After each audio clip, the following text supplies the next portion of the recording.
Enzo Recto, kalaban ang katiwalian at kasinungalingan, kakampi sa katotohanan at kabutihan.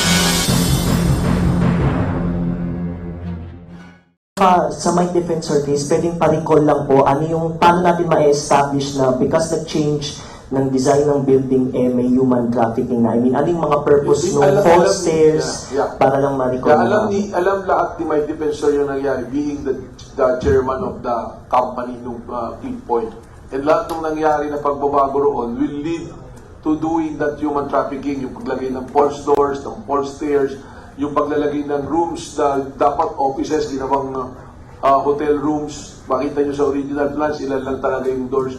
So yung pagpapalitan, in fact, yung office niya supposed to be is yung nasa likod ng stage nung Chicago KTV. So he has knowledge, he has personal knowledge, hindi ordinary na nagpaparenta lang siya.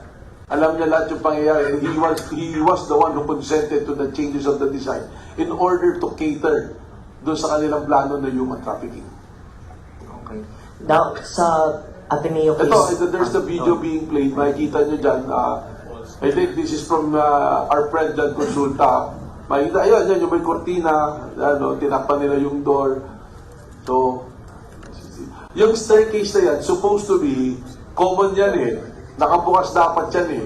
Sinara na nila yan at napaloob na rin sa Chicago KTV para maging access papunta dun sa Blue Hotel. Na dapat, yung ending sa Blue Hotel niyan, common din. Naging yun na yung parang reception area ng Blue Hotel.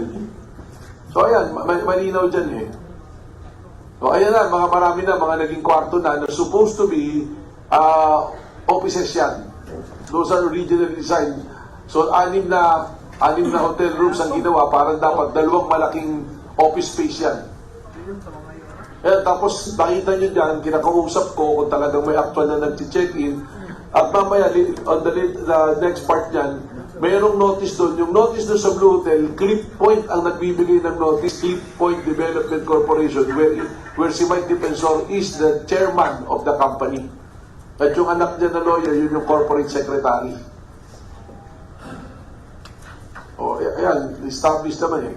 Ayan yung Chicago KTV, yan yung sinasabing yung, makita nyo, sarado talaga yung ginawa nilang entrance ng kotse, tinuturo namin kanina sa plano. Supposed to be rental na space din yan, binutas nila. Bakit ginawa yun? Para mas madali ang access doon sa Chicago KTV. Tapos yung building na yan, dati yan, Pogo operations meron dyan. Nung legal pa yung Pogo. So, bakit naglagay ng dyan, ng Chicago KTV, sinong target customers? Yung mga nagtatrabaho sa Pogo. Mga Chinese workers na nagtatrabaho sa Pogo. Yun yung sinasabing may fire exit sa likod. Damuhan na eh, walang babagsakan eh. Yan, makikita nyo.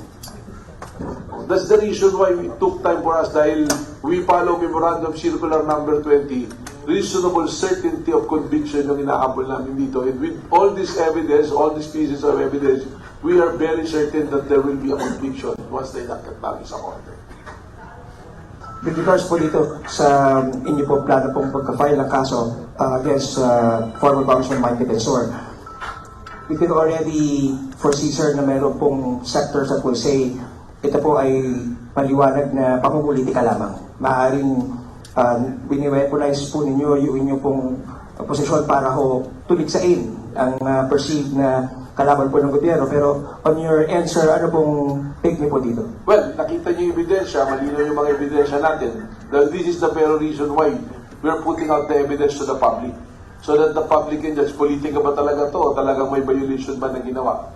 At lumalabas doon sa ating pag-imbestiga, it took time. Kailan yung natin na-rate to? Parang 2 months ago, no?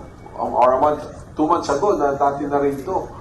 Ngayon natin pang-pilot kasi nag-gather pa tayo ng dokumento, nakipag-ugnayan pa tayo.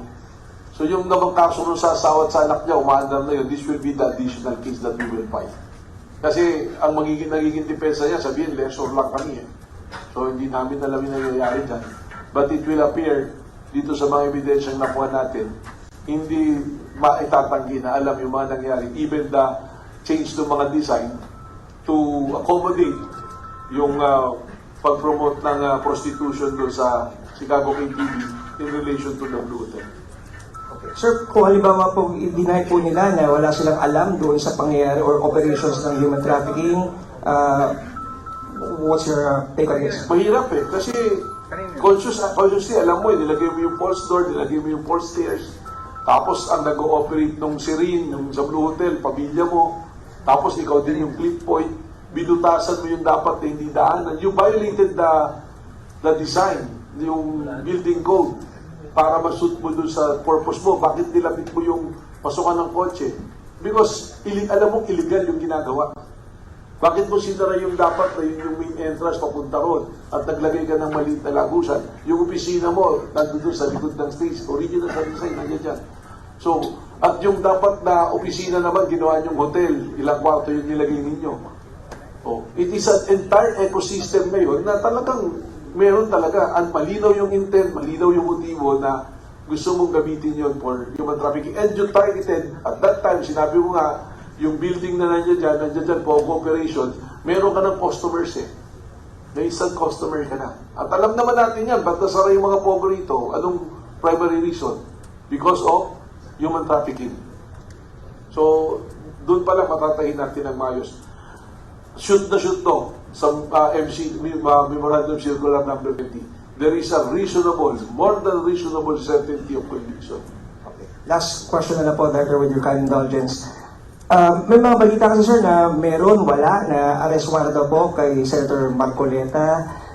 Meron din pong mga talks about him, meron pa mga apprehension sa mga law enforcers to do this or to arrest him kung meron man. Ano ba talaga ang, para to clear the air po, sir? Your take on this. Well, ang trabaho ng NBI law enforcement, pag may dumating sa aming warrant of arrest, we will enforce it no matter what. Nakita niyo naman yung nangyari sa Senado kasi we want to enforce the warrant of arrest. Napapasa ko yun eh, may mga tao na nagcha-challenge na si Matibag, natakot, ewan ko sino yung mga yan na dahil ayaw arestuin si Marcoleta, naririnig ko yan. Pero wala pong warrant of arrest eh. These people who are challenging me na arestuin, you bring me a legal and valid warrant of arrest to anybody and we will enforce it. We will arrest anyone as long as we have a legal and valid warrant of arrest. Huwag po tayo sa Facebook magsalita na magsalita. Kung meron tayong ebidensya, dalhin nyo sa NBI and we will do so kung ano po yung trabaho namin. Law and order po ang gusto ng NBI and we will enforce the law no matter what. Thank you, sir. That concludes our press call for today. Meron yata si Maray. Hi, Direk. I'm J-Pop from Inquirer. Direk, hingi lang din po kami ng update doon sa investigation ng NBI doon sa shooting incident sa Senate, pati sa alleged escape nga po ni Senator Bato de la Rosa. Recently, nagpasubpina ang NBI kina former Senator Franz Aplaska and 3 others. Ano pong update po doon? Well, ang siya, Praska asked for time to be present, but just to say, we have our own spot report and investigation that we have submitted to the Department of Justice for their disposal.